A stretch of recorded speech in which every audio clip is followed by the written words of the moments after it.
নমস্কার বন্ধুরা, চলে এসেছি আমি মিনতির রান্নাঘর নিয়ে। দেখুন, মটরের ঘুগনি বানাবো আমি শীতের সময়, খুবই ভালো লাগে রুটি দিয়ে খেতে। মটরটাকে আগের দিন রাত্রে আমি ভিজিয়ে রেখেছিলাম, রেখে সকালে দেখুন কি সুন্দর ফুলে উঠেছে। এবার আমি কুকারে মটরটাকে দিয়ে দেবো, দিয়ে জল দিয়ে একটু লবণ দিয়ে 5টা সিটি মারবো জোরে, মেরে বন্ধ করে রাখবো।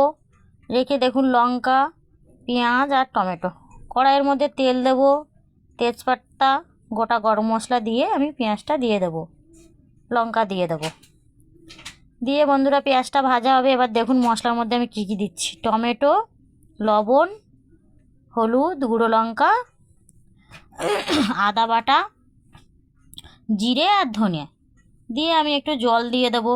দেখুন এবার আমি মটরটা দেখাচ্ছি খুলে, আমার মটরটা দেখুন সেদ্ধ হয়ে গেছে, কত সুন্দর গোটা গোটা আছে কিন্তু সেদ্ধ হয়ে গেছে। এবার আমি পেঁয়াজটা দেখুন লাল লাল হয়ে গেছে, পেঁয়াজটা লাল লাল হয়ে যাওয়ার পর আমি মশলাটা দিয়ে দেবো, দিয়ে গ্যাস কমিয়ে আমি মশলাটাকে ভাজবো। মশলাটাকে খুব সুন্দর করে ভাজা হয়ে যাবে, তেল ছেড়ে যাবে। দেখুন আমি এটাকে জল থেকে তুলে রেখে দেবো, জলটা আমি পরে দেবো। জলটাকে তুলে রেখে আমি মশলার মধ্যে দিয়ে দেবো মটরটা, দিয়ে আমি মটরটাকে খুব ভালো করে ভাজবো বন্ধুরা। ভালো করে না ভাজলে এটা টেস্ট লাগবে না খেতে।